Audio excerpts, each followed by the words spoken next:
प्राणायाम यह योग का चौथा चरण है। अपनी श्वास की लय को ठीक वैसे पहचानना जैसे कि वह है, प्राणायाम कहलाता है। योगी आनापानसति योग में अपनी श्वास पर ध्यान रखता है। वह श्वास जो बाहर जा रही है तथा अंदर आ रही है, केवल श्वास की लय को साधना है। श्वास की लय पर ध्यान रखना है। श्वास की लय जब बाहर जा रही हो तो बाहर जाना है। जब श्वास की लय अंदर आ रही हो तो अंदर आना है। भीतर और बाहर जा रही श्वास का एक आयाम होता है जिसे प्राणायाम कहते हैं।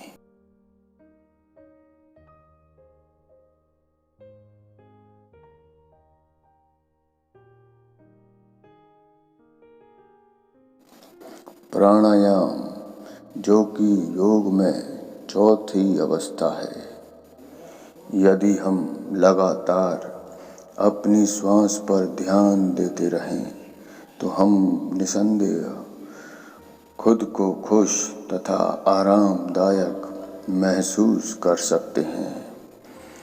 बस इसमें यह बात ध्यान में रखनी है कि हमें अपनी एक भी श्वास को छोड़ना नहीं है।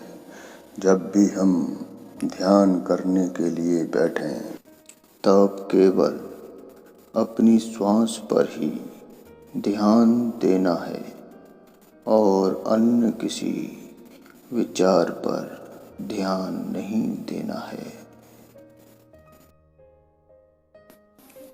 यह बात बिल्कुल सही है कि हमारे दिमाग में चल रहे ये विचार हमारे मार्ग में अवरोध पैदा करेंगे। वे हमें ध्यान से भटकाएंगे। वे हमें हमारी श्वास पर ध्यान केंद्रित नहीं करने देंगे। लेकिन हमें अपने निश्चय से डिगना नहीं है। यदि हम वास्तव में अपने हृदय में खुशी चाहते हैं तथा शांति चाहते हैं तो हमें निसंदेह इस रास्ते पर चलना ही होगा जिसे योग कहते हैं, ध्यान कहते हैं। यह बिल्कुल सही बात है कि हम अपनी श्वास को पकड़ने में असमर्थ हैं। हमें यह शुरू में इतना सरल लगता है कि बस अपनी श्वास पर ही तो ध्यान देना है, लेकिन यह इतना सरल नहीं है जितना हम सोचते हैं। जब हम वास्तव में ध्यान करने बैठते हैं तब हमें इसकी कठिनाइयों के बारे में पता चलता है। हमारे विचार हमारे मार्ग में सबसे बड़ा अवरोधक है जो हमें ध्यान से भटका कर कहीं दूर ले जाते हैं और हमारा लक्ष्य अवरुद्ध कर देते हैं। हमें लक्ष्य से भटका देते हैं। यह एक हास्यात्मक बात है कि हम अपने ही विचारों से जीत नहीं पाते। खुद हम अपनी ही श्वास पर ध्यान केंद्रित नहीं कर पाते। खुद हमारी ही चल रही श्वास को हम पकड़ नहीं पाते। हमारा दृढ़ निश्चय ही हमें लक्ष्य भेदी बना सकता है। इसके अलावा और कोई चारा नहीं है।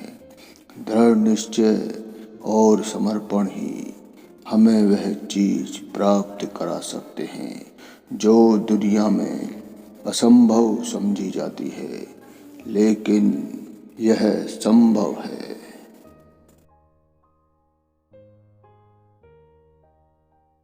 हमारी श्वास गहरी होनी चाहिए तथा शांत होनी चाहिए। जब हम अपने वक्ष स्थल से श्वास लेते हैं, तब हम अशांति तथा तनाव का अनुभव करते हैं। वक्ष स्थल से श्वास लेना श्वास लेने का सही तरीका नहीं है। ध्यान हमें श्वास लेने का सही तरीका मात्र समझाता है। ध्यान से हम श्वास की उस लय को पकड़ पाते हैं जो वास्तव में सही है। जब श्वास अंदर जाती है और बाहर जाने के लिए मुड़ती है, तब यह थोड़ा ठहरती है। उस वक्त यह रुक जाती है। उस वक्त यह हमें छोड़ देती है। उस वक्त हम मृत के समान होते हैं, बिना श्वास के होते हैं, बिना विचारों के होते हैं। भगवान शिव कहते हैं कि यदि हम उस मोड़ पर जागरूक हों तो स्वयं को पहचान सकते हैं कि हम कौन हैं। जिस मोड़ पर वह रुकती है उसे पहचानो और उपलब्ध हो। श्वास के उस मोड़ पर, उस वलय बिंदु पर वह हमें तथा हमारे मन को छोड़ देती है। उस वक्त हम बिना मन के होते हैं। हम बिना किसी सोच विचार के होते हैं, बिना विचारणा के होते हैं। यदि एक बार हम उस वलय बिंदु को देख लेते हैं, तो हम श्वास की सही लय को सीख जाते हैं। और एक बार जब हम श्वास की लय को पकड़ लेते हैं, तो हम तुरंत ही उसी क्षण यह अनुभव करते हैं कि हम विचारों की पकड़ से बहुत दूर हो चुके हैं और अपने उन विचारों के सवालों का कोई भी जवाब नहीं दे रहे हैं। यह अचानक ही होता है। एक ही क्षण में हम अपने विचारों से एकदम अलग हो जाते हैं और स्वयं को पहचान लेते हैं।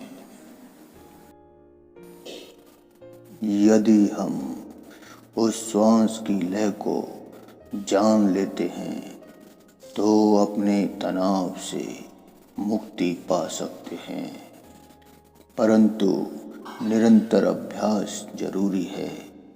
एक बार श्वास की लय को पहचान लेने के बाद ऐसा नहीं है कि हम अभ्यास छोड़ दें और वह अपने आप ही हमें मिल जाएगी। यदि हम अभ्यास छोड़ देते हैं तो श्वास की लय को भी कहीं खो देते हैं।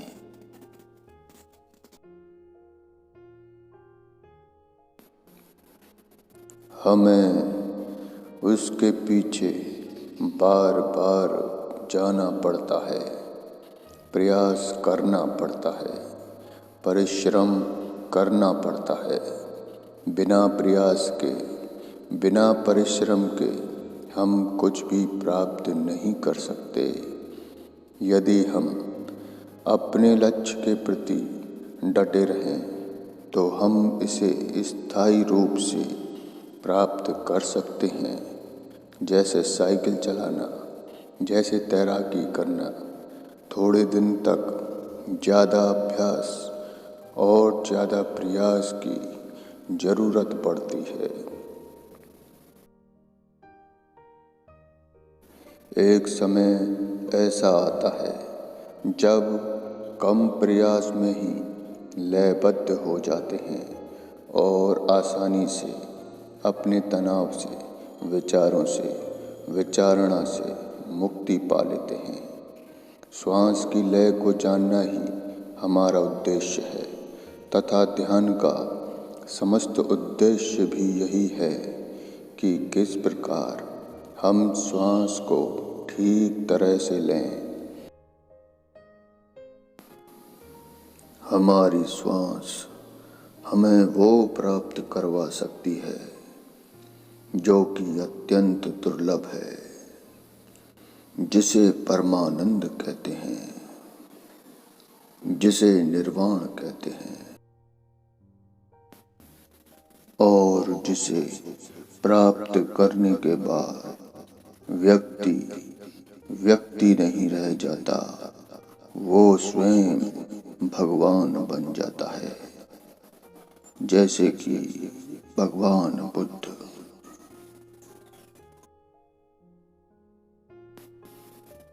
पांचवा चरण है प्रत्याहार। यह योग का पांचवा चरण है। यह एक सेतु है जो कि प्राणायाम तथा ध्यान को जोड़ता है। यह एक अवस्था है जो कि प्राणायाम और ध्यान के बीच में सेतु का कार्य करता है।